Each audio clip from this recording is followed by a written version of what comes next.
gitu kan. Kemudian ada sabun cuci, masker dan lain-lain. Itu kategorinya di perlengkapan kalau di salon. Ya, munculnya di perusahaan jasa itu sebagai supplies. Nah, kedua yang sudah kalian pelajari adalah perusahaan dagang.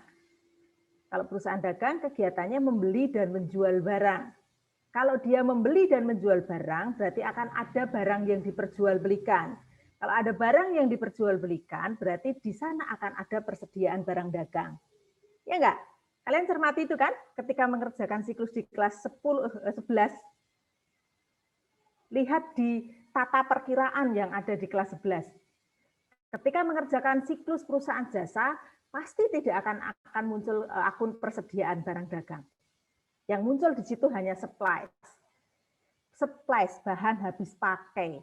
Ya, kalau di salon ya sampo ya sekali pakai sudah selesai. Karena sifatnya sebagai pelengkap, maka disebut perlengkapan, kategorinya sebagai bahan habis pakai. Tetapi kalau di perusahaan dagang akan muncul persediaan barang dagang. Karena kegiatannya hanya membeli dan menjual barang dagang. Nah, di dalam persediaan barang dagang, ketika di siklus Pak Anson kemarin juga disampaikan, persediaan barang dagangnya mau dicatat bagaimana?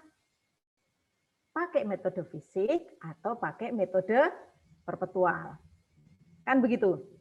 Ya, yang kemarin sudah kita ulas, membedakan antara persediaan fisik dengan metode persediaan perpetual. Begitu. Sekarang yang akan kita bahas masuk ketiga, kategori jenis perusahaan yang ketiga adalah perusahaan industri. Yang terbayang di pikiran kalian kalau industri apa? Luis, kalau industri, di kota Tangerang ini banyak sekali industri loh, nak. Sekolah kita. Banyak pabrik, Bu. Pabrik, Bu. Betul. Ya, yang ada di pikiran kalian berarti apa kalau industri? Pabrik, bener yang disampaikan siapa tadi yang bilang pabrik-pabrik? Ya, betul. Saya siapa saya nggak ngerti. Veronica, Bu. Ya, oke, Vero ya.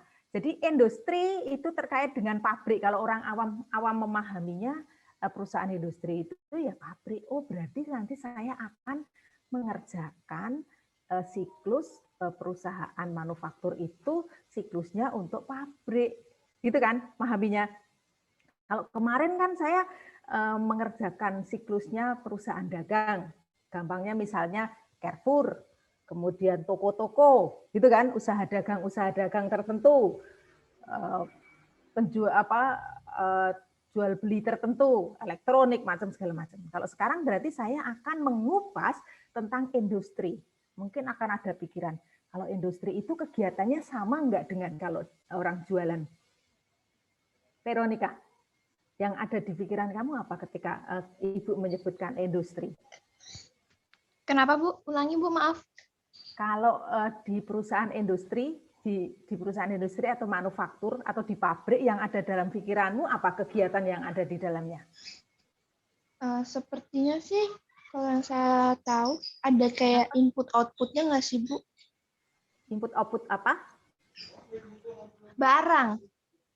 Ya, kegiatannya ngapain di pabrik itu, yang ada di wilayah Tangerang itu?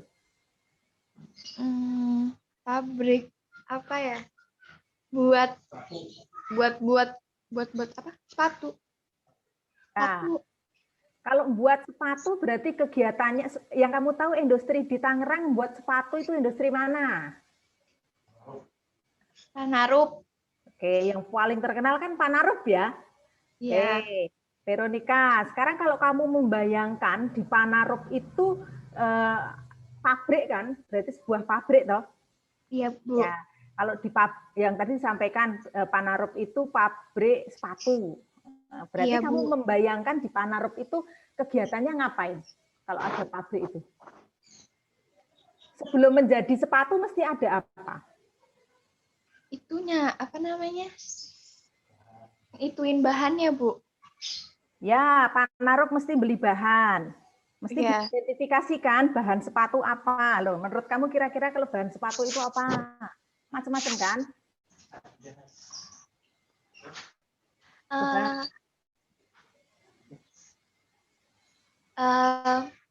Alasnya itu Bu, apa sih kain? Kainnya mungkin. Alasnya bisa karet, ya Ya, kan? ya terus ada kainnya. Ada kain, bisa jadi bahannya kulit, ya berarti ada kulit. Begitu kan? Kalau bahan-bahan tertentu misalnya yang model kayak karet-karet atau apa jenis kain-kain tertentu juga itu bahannya. Gitu. Berarti kamu sudah bisa mengerti, oh industri itu berarti kategorinya pabrik, contohnya Panarup. Kalau Panarup berarti dia mesti akan membeli bahan baku.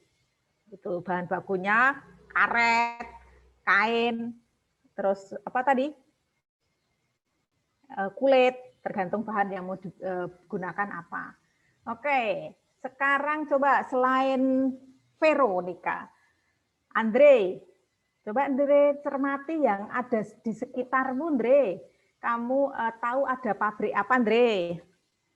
Di sekitar kamu aja. Rumahmu mana, Andre? Banjarwijaya, Bu. Good, Banjarwijaya ya.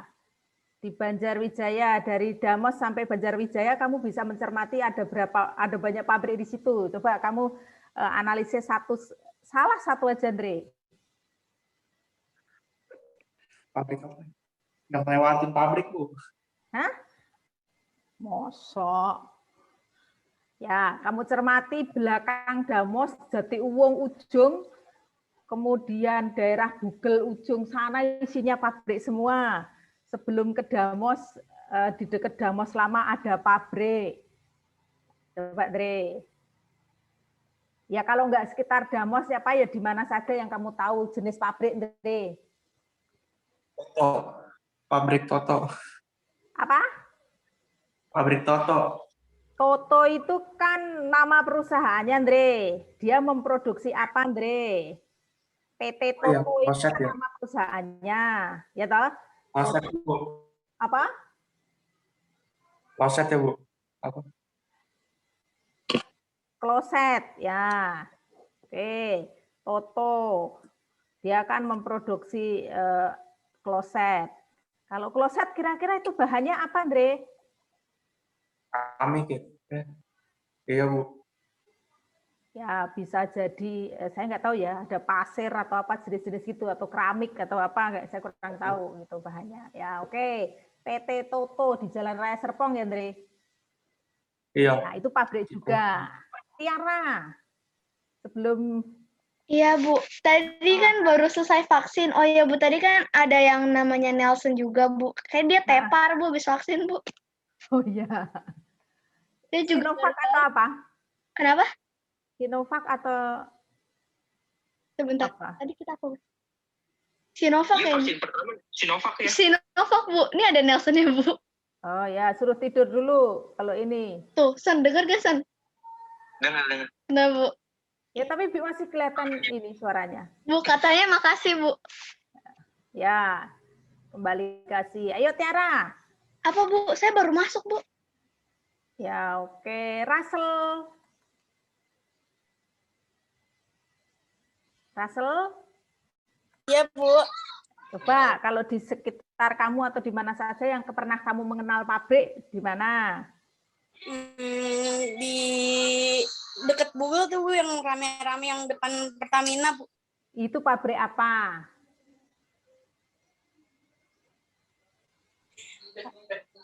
Pabrik apa ya, Bu? Pokoknya nama ininya Tuntek, Bu. Apa? Pabrik tekstil kayaknya ya, Bu. Ya, tekstil. Ya, Bu, tekstil. Tekstil atau garment ya? Iya, kayaknya, Bu. Saya juga Ya, kalau tekstil, gini. Tekstil dengan garment lain. Kalau tekstil itu mengolah bahan benang menjadi kain. Jadi kalau garment dari kain jadi baju, gampangnya gitu. Jadi kalau tekstil itu mau membuat produknya bahan yang nanti lemparnya ke garment. Gitu. Panarup, siapa yang pernah tahu Panarup? PT Panarup? Saya Bu. Nah, PT Panarup kategorinya apa? Panarup itu membuat jaket, membuat baju, membuat kaos. Dia kategorinya apa? garmen. Nah, PT Panarop itu pabrik garmen. Kalau pabrik garmen, berarti dia pabrik untuk membuat baju. Tergantung ya bajunya ya. Baju. Kalau pabrik membuat baju, berarti bahannya apa?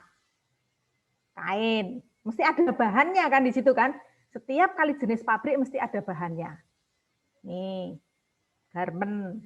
Kemudian kalian melihat di Damos Lama, Komplek Istem. Tahu nggak?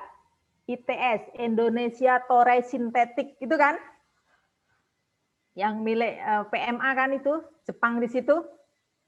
Nah, itu juga pabrik, namanya pabrik tekstil. Dia mengolah bahan dari biji plastik dan biji tertentu, diolah, dipintal jadi benang, kemudian dari benang diolah menjadi kain.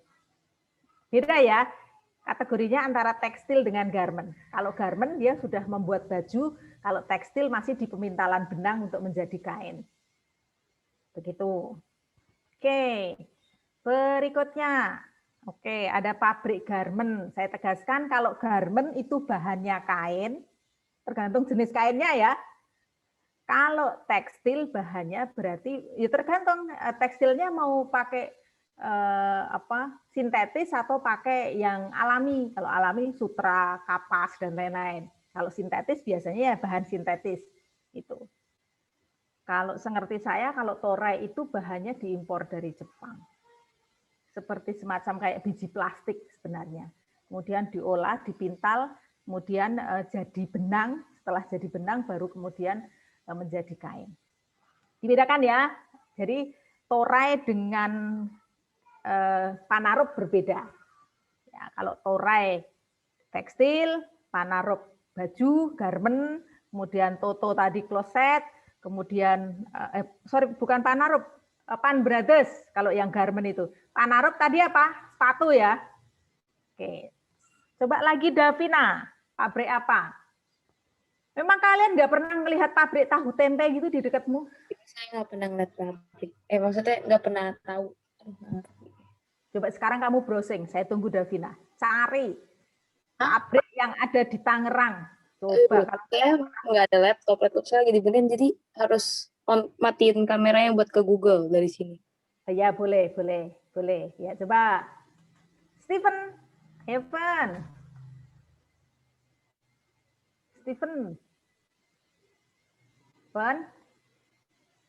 Stephen mana, Bu? Kan ada 2. Kamu Stephen siapa? Saya doang. Stephen doang, Bu. Ya, Stephen doang dah. Ayo Stephen doang. Ayo Stephen doang. Nanya pabrik, Bu.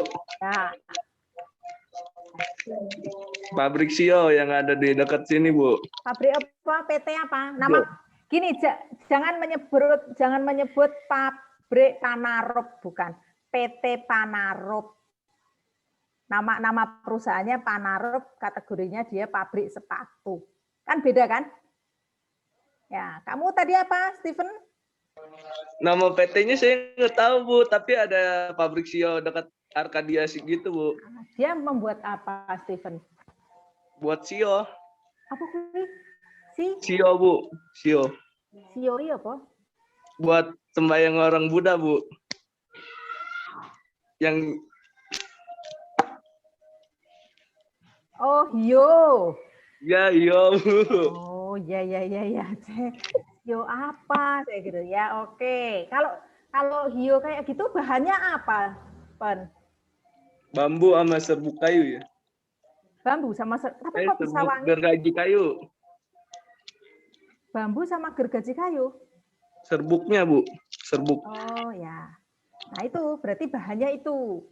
Nah, kalian bisa membayangkan ya, berarti pabrik yang disebutkan oleh teman kamu kan berbeda kegiatannya dengan misalnya Indomaret, dengan Alfamart, dengan toko kelontong, dengan toko elektronik, dengan pusat penjualan Daihatsu misalnya.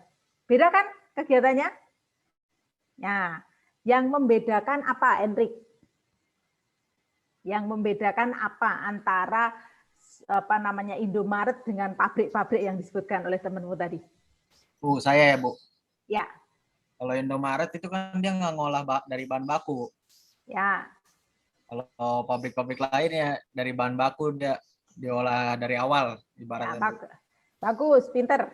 Maka di sini saya sebutkan kalau di perusahaan dagang tidak ada persediaan bahan baku karena tidak ada mengolah bahan, gitu kan?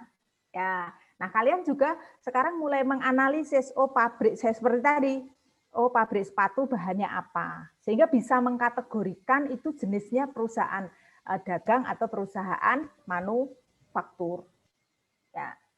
Oke, ada yang mau menambahkan lagi? Kalian belum pernah lihat pabrik tahu, pabrik tempe, nggak pernah makan ya? Saya pernah, Bu, Di mana? di Jogja.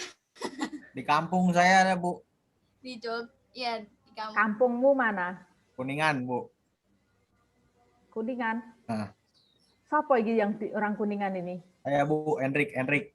Kuninganmu mana, Le? Bukan di Kuningannya sih Bu. Jadi katanya Desanya tadi lagi. Kuningan. Iya, masuk Kuningan kan di daerah mana? Daerah mana sih namanya? Desa Gunung Karung. Nah tuh Bu. Itu kampung siapa? Mama. Oh, dekat Kalau Bulusi Bulusi. jangan-jangan. Hah? Dekat Bulusi Waria juga orang Kuningan. Bulusi. Ibu kepala sekolah kita Kuningan. Hah? Emang iya Bu?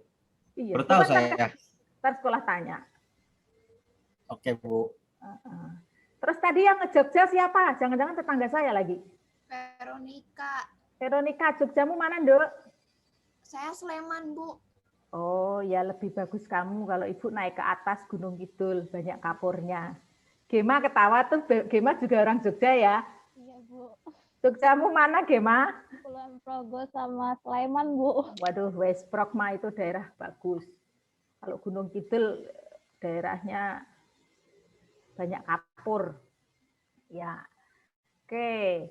Jadi Veronica di Jogja kamu pernah lihat pabrik apa? Sarung tangan. Terus? Sarung tangan. Terus tisu kalau nggak salah. Terus 3 raksa tuh kurang tahu apa. Ya, kalau sarung tangan bahannya apa? Kain, Bu. Kain. Kalau tisu bahannya apa? Saya juga nggak tahu tisu bahannya apa, coba. Coba ada yang tahu siapa kalau tisu bahannya apa? Kayu, Bu. Oh iya, Kayu. Kayu ya. Bubur kertas apa? Ya, Pulp. kali Bu. Ya. Oke. Pulp, bubur kertas ya. Di sini yang ada pabrik kertas itu mana? Di dekat Alam Sutra itu? Bundaran Alam Sutra, Indah Kiat. Indah Kiat itu memproduksi kertas. Ya, bubur kertas itu bubur kertas, bubur kayu yang mau diproses menjadi kertas itu namanya pulp. Gitu. Oke, thank you. Sudah ada pembeda ya. Karena di situ terjadi proses produksi, maka akan muncul persediaan. Tadi disampaikan, Bu, kalau sarung tangan bahannya kain, berarti industri itu pasti dia akan membeli kain. Karena kalau nggak ada kainnya, nggak akan bisa dibuat sarung tangan. Ya kan? Terus Pan Brothers sebagai garment mesti dia akan membeli kain. Membeli kain untuk dibuat baju. Ada bahan baku. Berarti kalau dalam industri akan muncul persediaan yang namanya persediaan bahan baku. Bahan baku itu di mana? Bahan baku itu dibeli, kemudian disimpan di gudang untuk menampung persediaan bahan baku. Apakah hanya disimpan dan didiamkan? Tidak. Bahan baku itu akan diproses, akan masuk ke proses produksi. Biar menjadi sepatu, biar menjadi baju, biar menjadi sarung tangan, biar menjadi hiyo tadi kan ada proses pembuatannya kan, sampai ketika perusahaan akan membuat laporan di akhir periode akan terlihat, oh ada barang yang sudah jadi, ada barang yang belum jadi. Untuk barang yang belum jadi maka dilaporkan sebagai persediaan barang dalam proses. Bisa kan? Di tengah per 31 Desember bisa terjadi ada yang masih diproses produksi, ada yang sudah selesai, gitu. Berarti muncul ada persediaan barang dalam proses dan persediaan barang jadi. Berarti perusahaan pasti akan punya gudang bahan baku. Kalau ini kan masuk di proses produksi kan, punya gudang barang jadi. Nah, karena kegiatannya berbeda, maka ketika kalian mengerjakan siklus juga akan sedikit perubahan. Walaupun dalam prinsip mengerjakannya nanti tetap dia akan membuat jurnal, posting buku besar, neraca saldo, ayat jurnal penyesuaian, laporan keuangan, jurnal penutup, itu tetap sama. Tetapi ada beberapa yang harus disesuaikan. Yang harus disesuaikan yang mana ya Bu ya? Nih, kalau perusahaan dagang kan tidak membeli bahan baku kan? Berarti nanti akan muncul jurnal pembelian bahan baku.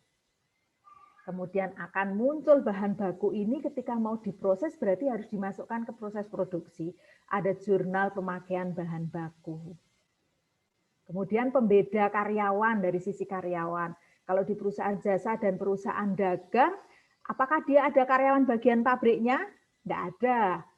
Ya kan? Semua akan masuk ke dalam karyawan di bagian administrasi dan karyawan bagian pelayanan itu. Tapi kalau di industri mesti akan ada pembeda, karyawan di pabrik, gitu, karyawan yang ada di kantor, karyawan yang akan menjual barang. Karena si barang ini, persediaan barang jadi ini tidak mungkin hanya didiamkan di gudang saja, harus dijual. Berarti maka butuh tenaga pemasaran atau marketingnya. Ngerti kan? Nah, Bu, kalau misalnya nanti ada pabrik sendiri, terus bagaimana tenaga kerjanya Bu, dicampur-campur atau enggak? Enggak. Untuk perusahaan manufaktur atau industri, nanti karyawan bagian pabrik semua akan masuk ke dalam harga pokok produk. Sedangkan karyawan bagian administrasi dan pemasaran akan keluar dari harga pokok produk. Nanti teknisnya seperti apa Bu? Kita lihat nanti. Yang paling utama adalah kalian bedakan dulu ya jenis jasa, dagang dan manufaktur. Jangan hafalan tapi pahaminya. Maksud Ibu gini, oh kalau saya sekarang akan mengerjakan siklus manufaktur tadi sudah saya sebutkan di kelas bahwa ada bahan baku, ada seperti ini. Alur itu di logika berpikir ada. Sehingga ketika mengerjakan tidak hanya menulis tapi nggak tahu mau ngapain. Arahnya sebenarnya tulisannya isinya apa, kagak ngerti apa-apa, enggak. Hanya nyomot dari teman tanpa ngerti apapun itu percuma. Nih. Kalau sekarang gini, clear ya sampai di sini siapa yang mau tanya? Kenapa ini agak lama? Karena saya harus pastikan kalian paham dulu ini, biar nggak menjadi hafalan. Habit hafalan menulis banyak tapi nggak ngerti yang ditulis. Ya, biar konsepnya matang dulu. Sampai di sini ada yang mau tanya? Sampai di sini ada yang mau tanya? Ada yang mau tanya? Cukup? Ya, kalau sudah cukup nih. Bu, kenapa ini muncul konsep dasar akuntansi biaya? Apa hubungannya dengan pabrik, Bu? Saya akhirnya menggunakan bahasa orang awam. Apa hubungannya dengan manufaktur itu apa sih Bu hubungannya? Gitu. Nih, kalian pernah ketika kelas 10 mengenal jenis-jenis akuntansi? Ada akuntansi apa saja? Ketika di kelas 10. Coba di kelas 10 ada akuntansi apa saja? Yang masih ingat kelas 10? Ayo. Ayo, siapa?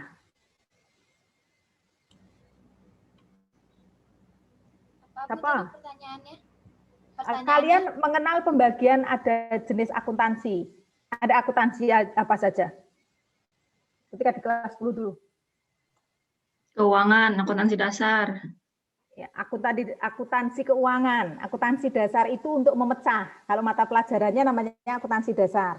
Tapi akuntansi keuangan, Juan, ya bagus. 2, apa lagi? Pajak ya Bu. Akuntansi perpajakan, ya. Yang tentang perpajakan. Terus apa lagi? Akuntansi pemerintah. Akuntansi pemerintah, good. Sekarang dikenalkan kalian, ya, sebagian dari akuntansi pemerintahan berupa akuntansi keuangan lembaga di level pemerintah desa dan daerah. Ya. Kemudian ada akuntansi apa lagi?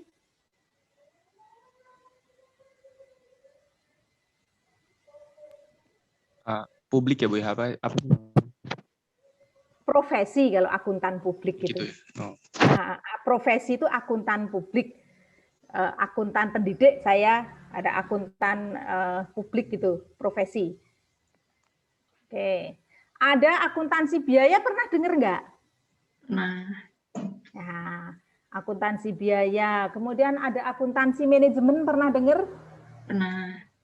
Ada mengenal anggaran perusahaan, budgeting. Nah, ada auditing. Nah, itu jenis-jenis akuntansi. Nah, ini. Nah, kalau akuntansi keuangan lebih membahas ke account yang ada di dalam perusahaan. Nah, akuntansi biaya itu membahas tentang biaya yang dikeluarkan oleh perusahaan sampai dengan dia menghasilkan suatu produk. Itu kategorinya ke dalam akuntansi biaya. Maka perusahaan manufaktur atau industri identik dengan aplikasi penerapan akuntansi biaya. Ya. Jadi akuntansi biaya itu bidang akuntansi yang kegiatan utamanya adalah menghitung biaya yang dikeluarkan oleh perusahaan dalam menghasilkan suatu produk berupa bahan baku, tenaga kerja, dan biaya-biaya lainnya.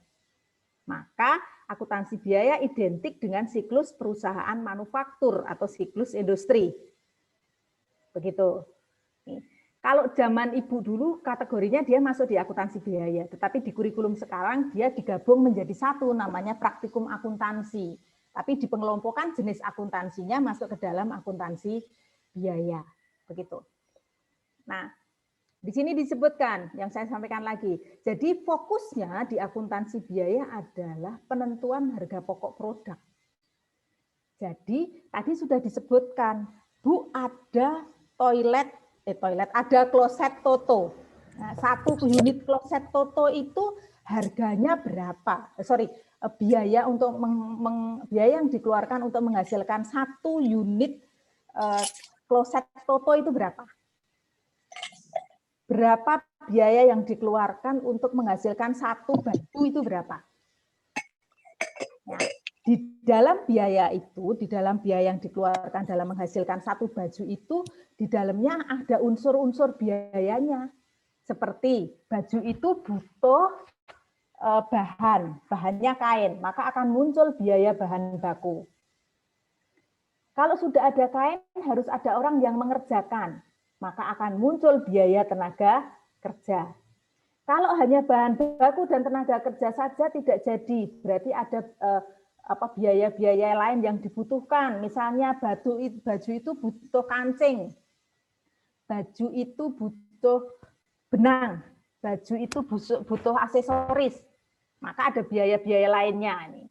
Sehingga akan ketemu satu baju itu harga pokok produknya berapa. Satu sepatu Panarop itu harga pokok produknya berapa. Itu fokusnya di akuntansi biaya itu. Ya, karena dia tergabung dalam siklus perusahaan industri, maka perusahaan yang harus menyusun laporan yang utuh untuk perusahaan industri itu. Ya, jadi kalau akuntansi biaya fokusnya memang untuk menghitung harga pokok produk. Tetapi karena dia masuk ke dalam rangkaian kegiatan yang ada di industri atau manufaktur, maka dia akan digabungkan menjadi praktikum akuntansi manufaktur. Gitu. Nah, kegiatan di industri tadi sudah disampaikan, membeli bahan baku, kemudian mengolah, kemudian menyimpan dan menjual. Jangan lupa dijual ya. Panarop itu pasti dijual. Nggak mungkin hanya membuat didiamkan saja. Maka tadi Ibu sampaikan akan muncul biaya apa? Biaya pemasaran. Kenapa? Karena produk ini harus dijual. Nih. Nah, kemudian tujuan akuntansi biaya, satu, menyediakan informasi harga pokok produk yang masuk ke dalam laporan. Kalian nanti akan tambahan laporan keuangan. Biasanya kalau laporan keuangan langsung laporan laba rugi kan? Nah, sekarang akan ditambahin laporan harga pokok produk atau laporan biaya produksinya berapa. Nanti ada tambahan itu yang membedakan. Kemudian akuntansi biaya juga bertujuan menyediakan informasi biaya yang digunakan untuk menyusun anggaran dan perencanaan laba. Ya, untuk pengawasan biaya. Bu, kenapa ini bisa dipakai untuk pengawasan biaya? Ya, karena kalau semua step itu tercatat dengan baik, maka seluruh pengeluaran akan didokumentasikan dengan baik, sehingga tidak akan terjadi kebocoran-kebocoran. Ya, akuntansi biaya juga bertujuan menyediakan informasi untuk mengambil kebijakan atau keputusan. Tujuannya untuk apa sih? Keputusan, misalnya gini, saya ambil contoh misalnya tadi Panarup. Panarup memproduksi, Panarup itu identik dengan sepatu Nike ya? Bener nggak saya? Saya orang baru di Tangerang, identik dengan... Kayaknya Adidas deh Bu, yang Nike itu kayaknya Cingluh. Oh, apa produknya? Kalau Panarup kayaknya tadi dibilangin sama tante saya, itu Adidas, kalau yang Cingluh itu Nike. Oh ya, berarti Ibu kebalik ya. Ya oke. Itu dia memproduksi sepatu itu, ya akan dianalisis sepatu itu sebenarnya layaknya untuk dijual kemana sih? Oh ini produk untuk keluar negeri, untuk ekspor. Biasanya dia ekspor ya Adidas, atau mungkin akan dijual di dalam negeri. Dianalisis dia, pangsa pasar si Panarup itu kira-kira masuk apa enggak? Nah, ketika mau menganalisis itu mesti akan tidak terlepas dari harga pokoknya berapa, mau dijual dengan berapa. Untuk pasar di Indonesia harga pokok sekian, cocok atau tidak, layak untuk diproduksi lagi atau tidak. Nah, untuk pengambilan keputusan seperti itu. Kemudian sarung tangan tadi. Sarung tangan di masa seperti ini cocoknya sarung tangan apa? Apakah sarung tangan latex atau sarung tangan kain atau sarung tangan? Tergantung dari perusahaan tersebut sebagai penyedia dari pangsa pasar yang mana, apakah di rumah sakit atau sarung tangan secara umum atau mana. Itu lihat, oh komponen biayanya sekian, sudah dikeluarkan ternyata tidak laku di pasar, berarti harus pindah ke lain. Itu salah satu tujuan akuntansi biaya. Intinya untuk mengambil keputusan. Oke, Adidas ya, Panarup ya, thank you ya, Panarup. Ya. Oke, berikutnya. Sampai di sini ada yang mau tanya? Sampai di sini ada yang mau tanya? Gambarannya tahu ya? Oh, berarti sekarang saya akan mengerjakan siklus untuk industri. Oke, clear? Tanya dulu. Tanya dulu.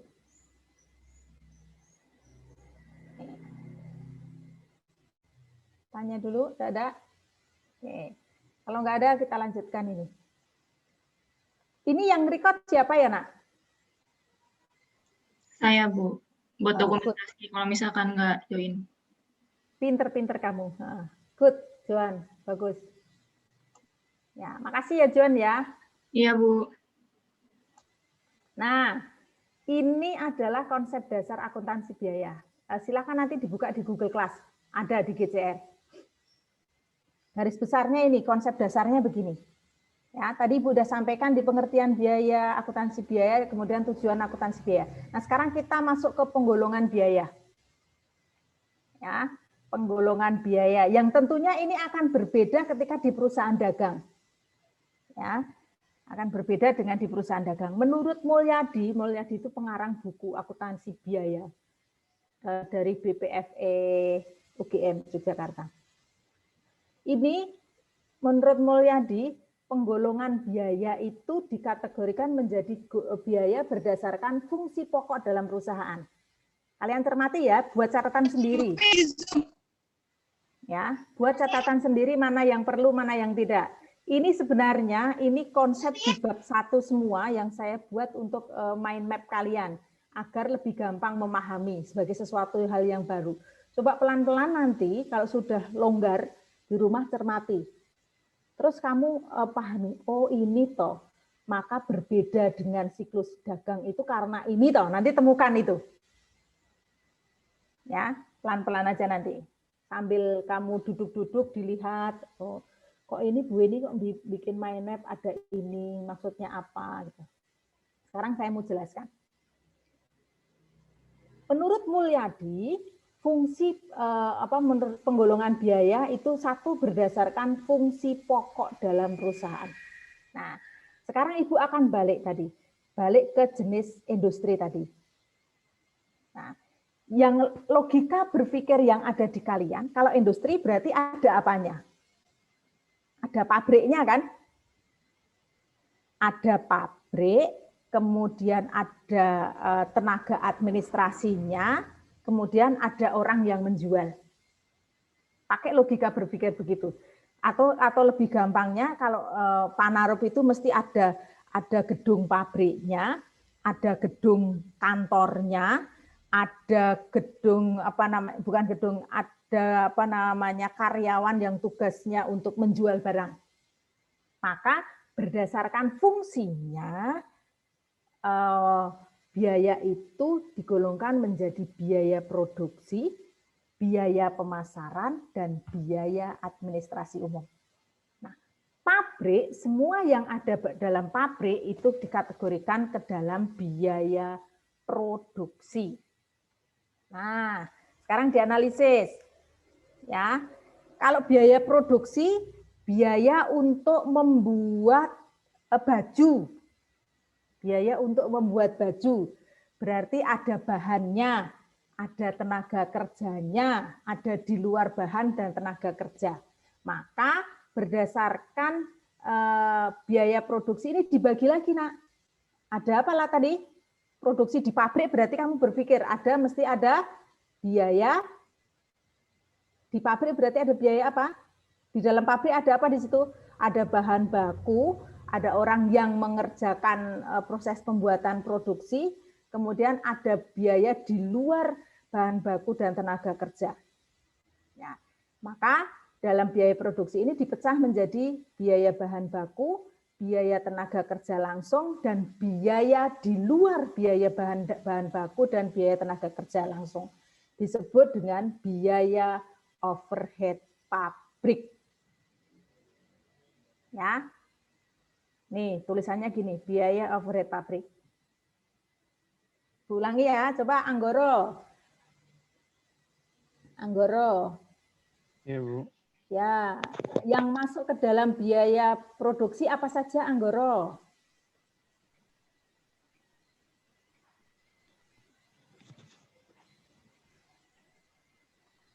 Yang masuk ke dalam biaya produksi apa saja, Anggoro?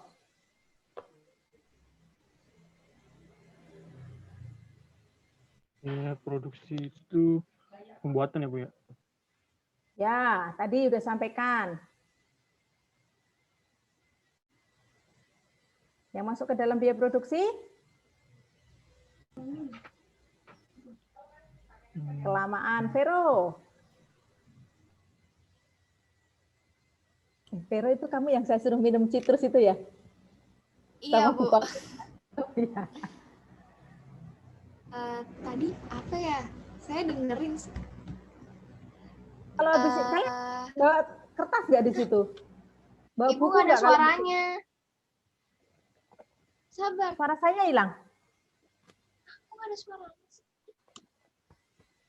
Suara saya hilang, Joan? Ada, Bu, suara Ibu ada. Oh.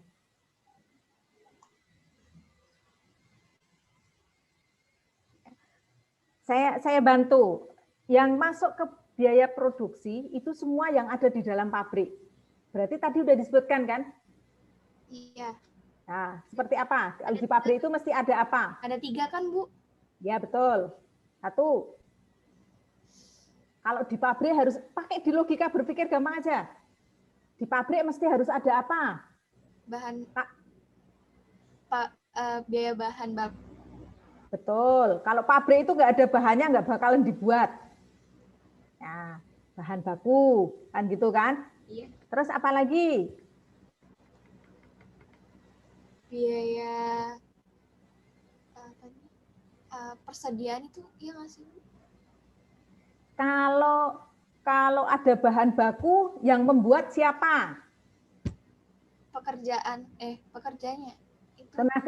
Tenaga kerja. Ya, biaya Ya. tenaga kerja. Ya, tenaga kerja berarti tenaga kerja. Ibu ambil contoh misalnya tadi ada pabrik apa? Pabrik baju garment, ya. Mesti ada kain, berarti muncul biaya bahan baku. Ya. Ya. Kalau sudah ada kainnya, berarti kain diapain? Dijahit. Ya. Yang jahit kain itu siapa? Penjahit.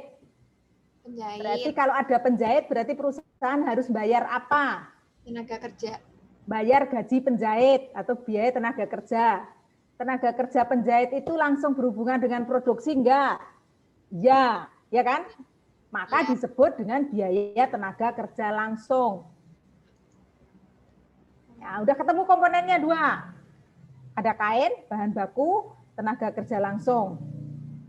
Nah, untuk bisa menjadi baju kan tidak hanya kain dan penjahit tok kan? Iya.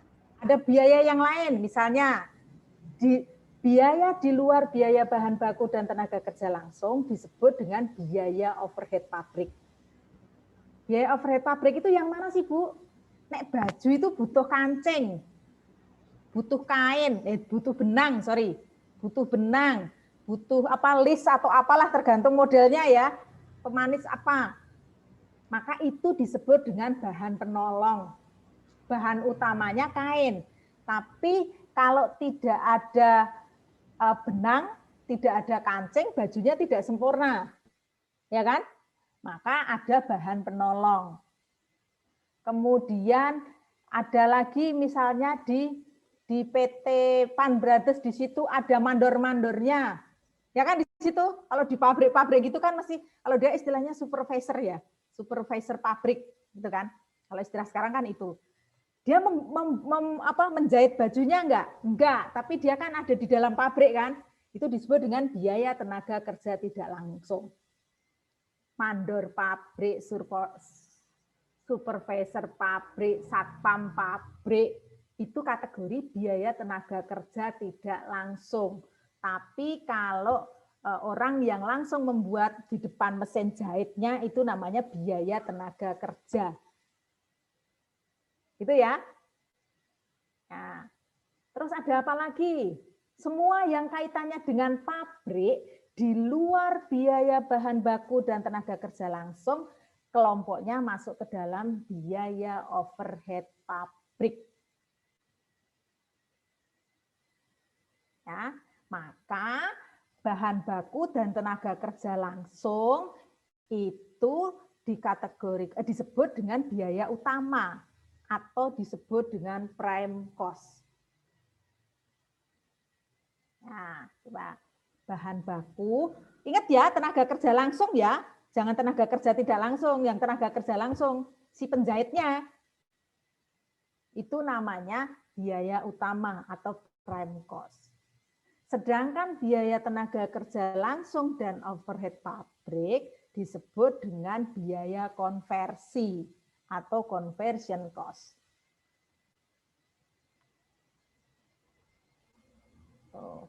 Nah, sekarang coba deh dianalisis kalau misalnya ada mebel. Pabrik mebel di Tangerang banyak ya? Banyak juga sih. Mebel. Mebel itu apa toh? Jangan-jangan nggak tahu tuh mebel. Anggoro. Ya. Mebel itu apa, Le? Saya juga lupa, Bu. Aduh, lupa. Kayu. Mebel kamu nggak tahu? Mebel. Sofa. Yang Ya. Kayu. Kayu. Tergantung ya mebelnya bentuk apa ya. Mau di sofa atau kayu biasa. Mebel. Mebel itu apa ya? Pabrik mebel itu ya pabrik buat meja, kursi, almari, furniture ya. Begitu, bener Nelson. Bahannya mesti ada kayu dia. Ya, tapi kalau memang apa namanya Ada juga yang memang bahannya dari plastik atau apa ya di zaman sekarang. Tapi yang biasa diproduksi di sekitar kita di sini adalah bahan bakunya kayu. Misalnya, kalau ada pabrik mebel, kamu analisis bahan bakunya apa, itu. Siapa ya? Francisca? Iya, Bu. Ya, coba biaya produksinya mebel itu terdiri apa saja? Biaya produksinya mebel. Iya. Saya ambil contoh biar gampang, meja misalnya. Meja, kursi, almari, kayu. Biaya produksinya terdiri dari apa saja? Mebel, kalau mebel, usahanya mebel.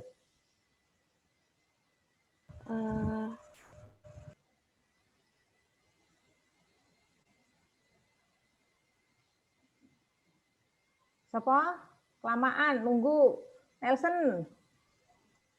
Ya, Bu, bahannya ya, Bu ya? Ya, biaya bahan bakunya berarti apa? Kalau bahan baku kan, kalau mebel kan kayu kan itunya. Tadi rotan juga bisa kan? Kayu, rotan tergantung ya, betul. Kalau mebelnya pakai busa ya berarti ada busa toh? Iya, Bu. Kayak sofa kan ada besinya, pernya gitu. Ya, berarti bahannya bisa kayu, ada per, ada mesti kalau mebel kan ya mungkin bikin per sendiri kan, mesti dia akan langsung beli per kan dengan spesifikasi tertentu kan? Biar lebih cepat. Kemudian iya betul, busa. Ya, oke, bahan bakunya berarti kayu, per, busa. Good. Kemudian butuh biaya apa lagi? Overhead, Bu. Sebelum masuk ke overhead. Tenaga kerja. Ya, tenaga kerja spesifikasinya apa? Namanya? Ya, tukang kayu namanya. Tukang, ya. Tukangnya berarti dia masuk ke tenaga kerja langsung. Ya, yang masuk ke prime cost berarti apa? Biaya utamanya berarti apa? Bu, ini maaf tadi nggak ada sinyal, Bu. Oh iya, nggak apa-apa. Sekarang udah ada? Masih ngadet-ngadet sih, Bu. IndiHome lagi parah, Bu. Ya udah, sabar ya. Nah, nanti di-record sama Juan. Nanti bisa disimpan di drive kok. Ya. Jadi kalau mebel, prime cost-nya terdiri dari apa, Nelson? Bahan baku sama bahan baku berupa kayu, terus rotan, busa, tenaga kerja langsung berupa tukang kayu. Ya. Kemudian jenis biaya yang ketiga, biaya overhead pabrik. Ya. Kalau mebel berarti ada bahan penolongnya apa? Bahan penolongnya apa? Serutan yang kayu itu, Bu, kalau misalkan kayu. Kenapa? Yang kayak buat nyerut kayu itu. Amplas. Amplas. Terus apa lagi? Perlu dia paku enggak? Perlu. Paku, berarti bahan penolongnya paku. Perlu dia ada lem enggak kalau busa? Tergantung ya, bisa jadi dengan lem. Terus kemudian perlu di apa Le? Kalau biar kinclong itu dipernis itu loh. Thinner kah? Thinner campurannya ya, dipernis itu. Ya, diwarnai atau apalah tergantung ya. Dia mau model disemprot warna atau apa, pewarnaan. Pewarnaan kan macam-macam, bisa dengan cat, bisa dengan pernis atau apa, tergantung dari bahannya yang cocok apa. Itu namanya bahan penolong. Ngerti ya, Nak ya? Bahan penolong. Kemudian misalnya nanti ada listrik pabrik, masuknya di bahan penolong. Biaya sewa termasuk, Bu?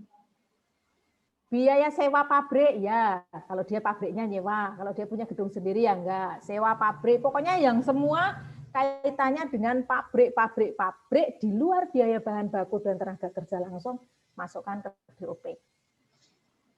Nah, itu penggolongan biaya berdasarkan Fungsi pokok dalam perusahaan yaitu disebut dengan biaya produksi. Jadi kalau biaya produksi yang ada di berpikir kita di sini apa? Semua biaya yang dikeluarkan di pabrik, gitu, produksi. Nah, yang kedua di sini apa? Nih, biaya pemasaran, marketing. Ya, orang yang memasarkan, sales, gitu kan masuk di sini kan? Nggak mungkin kan si mebel itu hanya didiamkan, mesti harus ditawarkan kan kepada pembeli. Mau dijual kemana? Dia harus mensuplai kemana? Ini bagian marketing ini yang tujuannya dia mencari order. Tuh, maka muncul biaya pemasaran. Nah, seluruh rangkaian di sini harus ada orang kantor yang menanganinya, maka muncul biaya administrasi umum.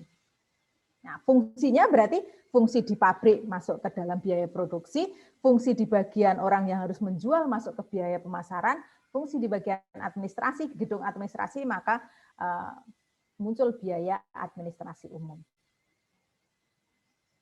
Ngerti ya? Ngerti ya? Oke.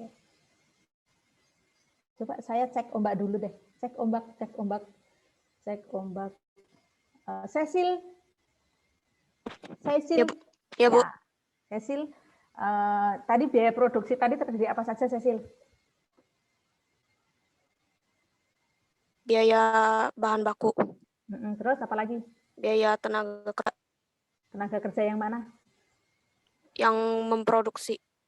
Namanya tenaga kerja apa?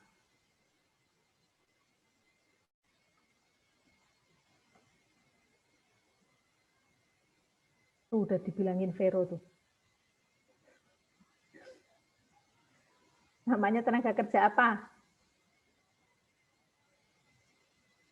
Kalau tukang kayu tadi berarti kategorinya tenaga kerja apa, Sil?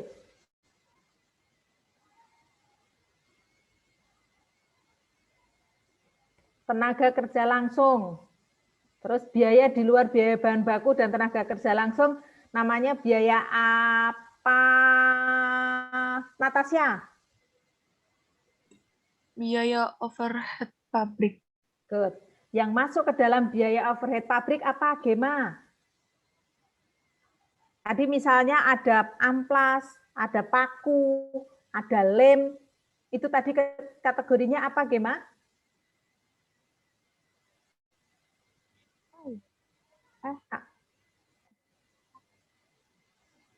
Kategorinya apa?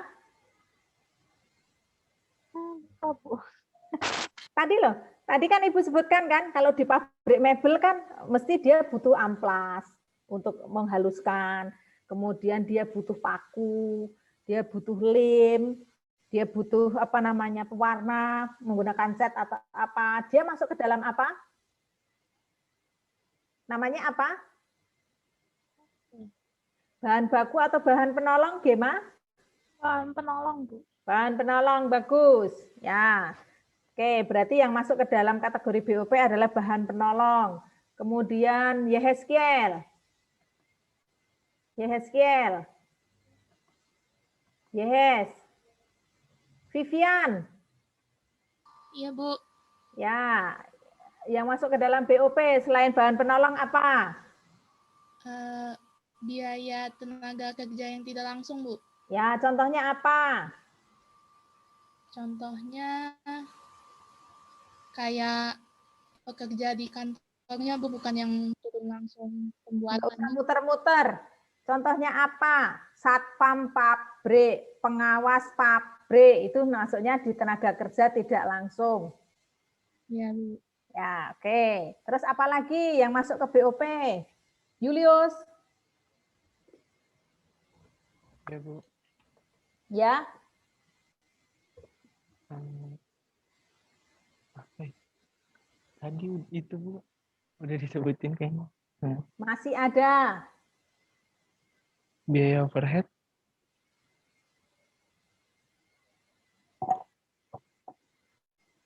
Ini di mind map ini sudah ada loh. BOP. Ini ada nih. listrik pabrik, asuransi pabrik, penyusutan mesin pabrik, penyusutan gedung pabrik, biaya reparasi pemeliharaan aset pabrik, semua yang pabrik-pabrik maksudnya di biaya overhead pabrik. Ya, cukup ya. Kalau biaya administrasi, ya bagian administrasi ya, jelas, nggak usah dijelaskan. Nih. Kemudian penggolongan yang kedua berdasarkan hubungan biaya. Biaya langsung dan biaya tidak langsung. Ya langsung ya berhubungan dengan yang berhubungan dengan produksi barang itu tadi. Kemudian yang tidak langsung indirect cost yang terjadi tidak hanya disebabkan oleh sesuatu yang dibayari. Kemudian berdasarkan volume kegiatan ada biaya, ini kalian cermati ini saja, biaya variabel dan biaya tetap. Karena di SMK nggak memisahkan, maksudnya nggak sampai ke semi variabel dan semi tetap. Berdasarkan volume kegiatan, ada biaya tetap dan biaya variabel. Contohnya gini, kalau biaya variabel itu jumlahnya akan sebanding dengan jumlah produksi. Contoh, kalau garment dia mau membuat baju. Baju itu standarnya satu baju membutuhkan 1,5 meter kain. Maka kalau mau membuat 2 baju butuh kain berapa?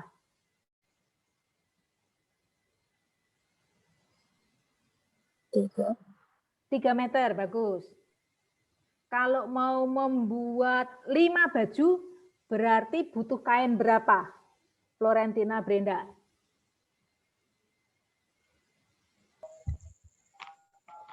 Ibu boleh ulang nggak Bu? Maaf, tadi soalnya suaranya putus-putus. Kalau satu baju membutuhkan 1,5 meter kain, kalau dia mau membuat 5 baju berarti membutuhkan berapa kain?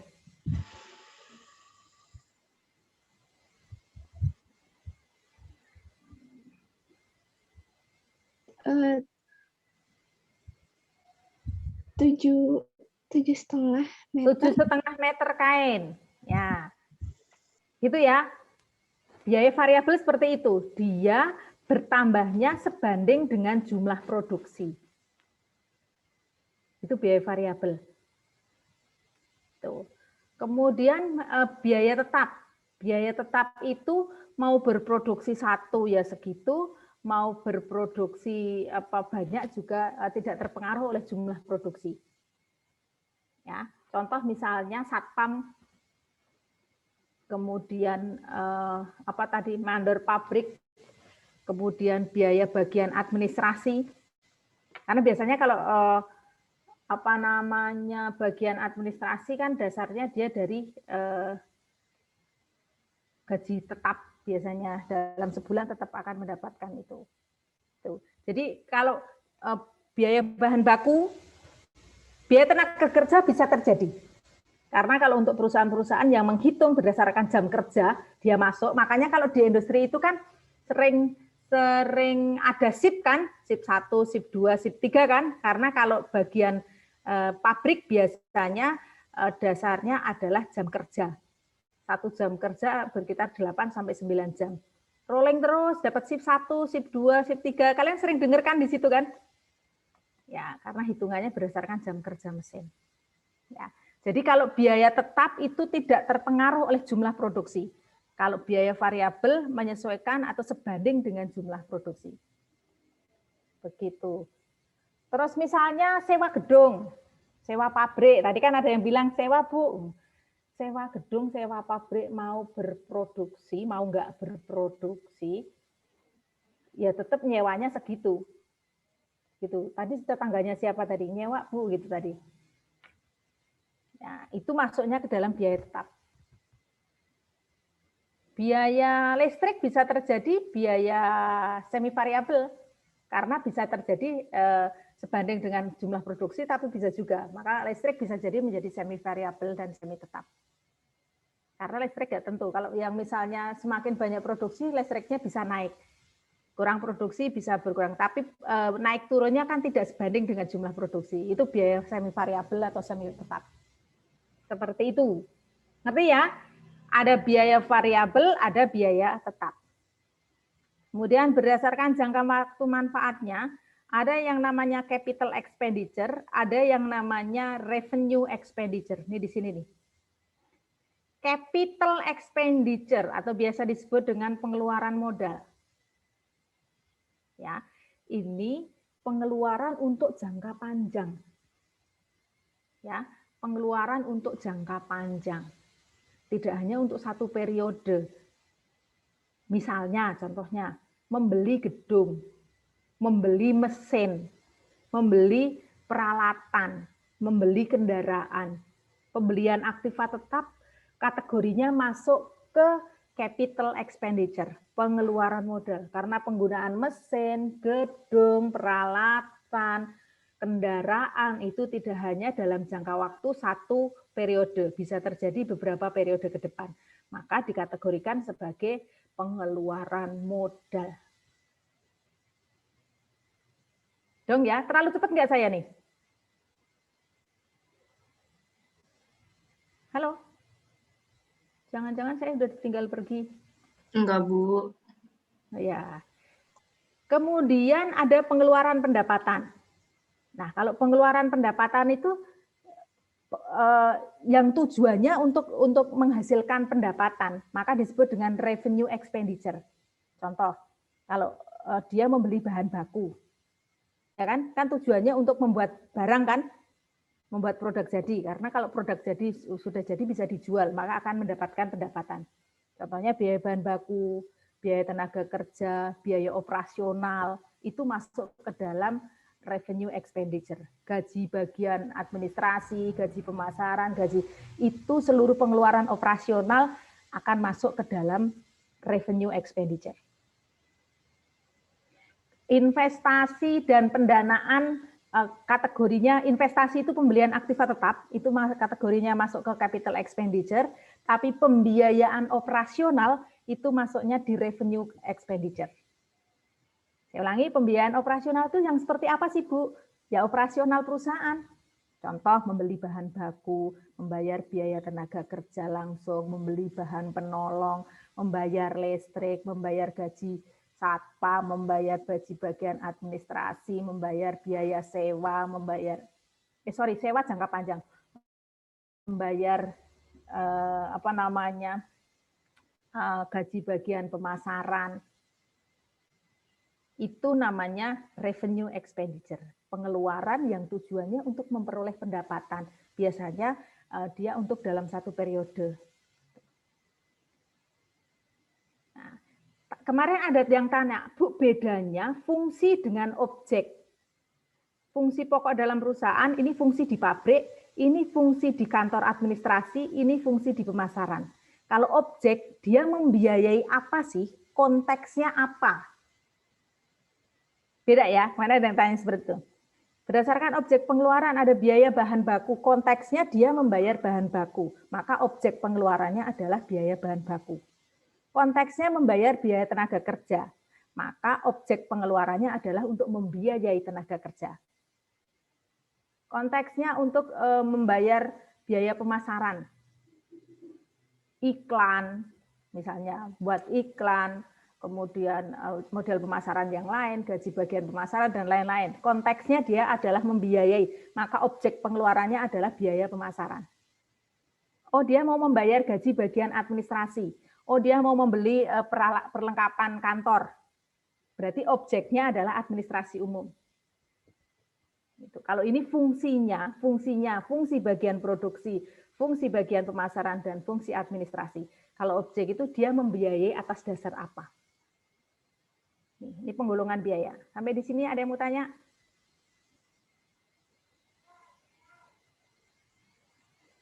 Silakan. Ya. Oke. Kalau nggak ada yang bertanya, berarti Ibu masuk ke sisi sebelah kiri. Nah, masuk sisi sebelah kiri sini. Yang ini. Kelihatan nggak di ininya? Ya, masuk di sini yang Ibu lingkarin. Ya. Di dalam akuntansi biaya tadi dikenalkan ada 3 jenis biaya bahan baku, tenaga kerja, dan overhead. Ini rinciannya. Bahan baku itu bisa jadi bahan baku memang raw material, bahan baku utama, dan bahan baku sebagai pembantu atau tidak langsung. Maka dikategorikan ada biaya bahan baku, ada bahan penolong. Ya, berarti di perusahaan mesti ada persediaan. Kalau garment ada persediaan kancing, ada persediaan benang, ada persediaan kain. Persediaan kain namanya bahan baku, raw material. Persediaan kancing, persediaan benang masuknya di bahan penolong. Atau tadi persediaan amplas, persediaan paku, lem, pewarna, itu kategori di bahan penolong. Nah, jenis bahan baku bisa terjadi memang bahan. Contohnya seperti ini. Satu ini bahan mentah, kayu. Bisa juga di sini beli yang sudah setengah jadi, kayu yang sudah dibentuk-bentuk. Kan ada kan?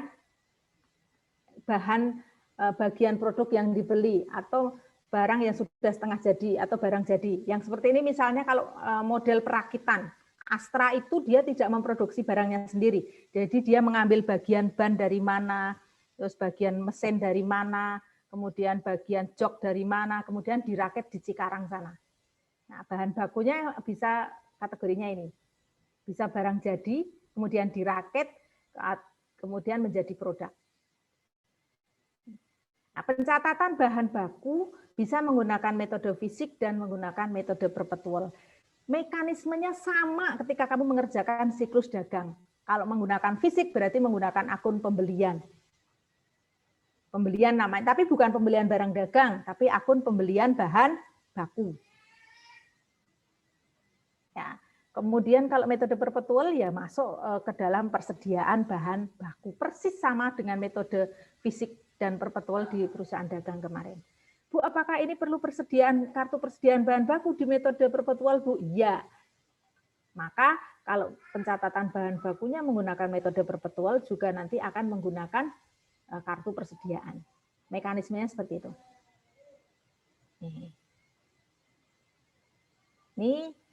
Ini penjelasan tenaga kerja secara umum.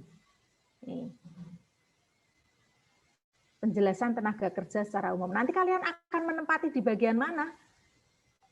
Apakah akan menempati di bagian fungsi dalam organisasi di bagian mana? Mau di produksi, di pemasaran, atau di administrasi? Kalau chief accounting posisinya di sini. Manajer HRD dan segala macam ada posisinya di sini. Bagian marketing, misalnya kalian menjadi manajer marketingnya di sana, ya posisinya ada di sini.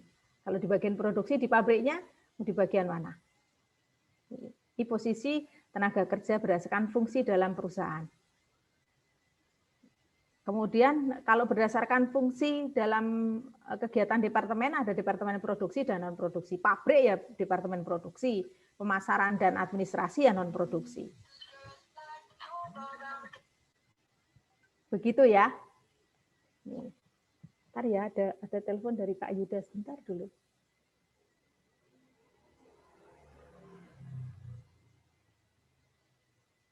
Bentar ya, Nak, sebentar.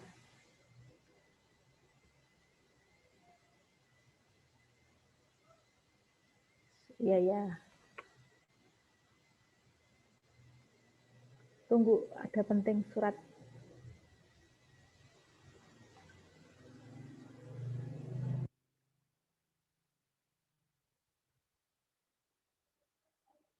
Dah.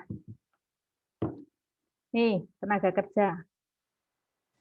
Di buku ini nanti ada, kalian bisa baca semuanya. Tapi garis besarnya ini. Kemudian biaya overhead pabrik yang Ibu bilang.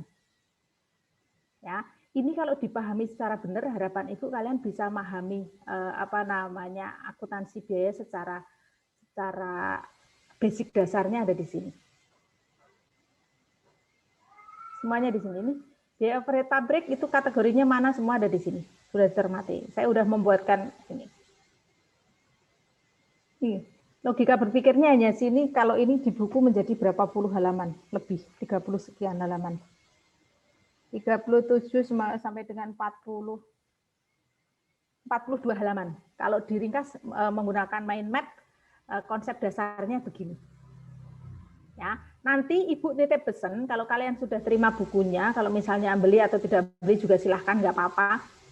Gitu, pahaminya hanya begini. Selebihnya keterangan-keterangan kecilnya ada di buku. Atau kamu mau cari di luar juga boleh. Cukup sampai di situ. Sampai di situ. Siapa yang mau tanya? Oke. Gak ada yang bertanya? Gak ada yang bertanya? Ya, nanti ada di Google Class saya share ya untuk review materi ini. Silahkan nanti dikerjakan di Google Class. Cukup? Kalau nggak ada pertanyaan, saya cukupkan sekian. Besok, gini, metode pencatatan di industri itu ada 2 metode. Metode harga pokok pesanan dan metode harga pokok proses. Kalau ini sudah clear sampai dengan ke pengambilan nilai, Ibu akan masuk ke metode harga pokok pesanan. Berarti minggu depan kita masuk ke metode harga pokok pesanan. Mulai masuk ke siklusnya. Cukup? Anak-anak hari ini yang belum absen, mohon diingatkan untuk absen. Kalau memang ada kendala atau apa, kasih keterangan izin. Diisi saja absennya, keterangannya izin. Begitu. Oke, ada yang mau bertanya? Brenda? Tidak ada, Bu. Tidak ada? Tidak ada? Cukup ya? Iya. Cukup? Kalau cukup, saya cukupkan sekian. Jangan lupa untuk absensi. Kalau ada pertanyaan, silahkan nanti dikumpulkan besok. Besok kita masuk ke Google Class. Tidak usah Zoom. Ya. Baik, terima kasih semuanya. Selamat siang.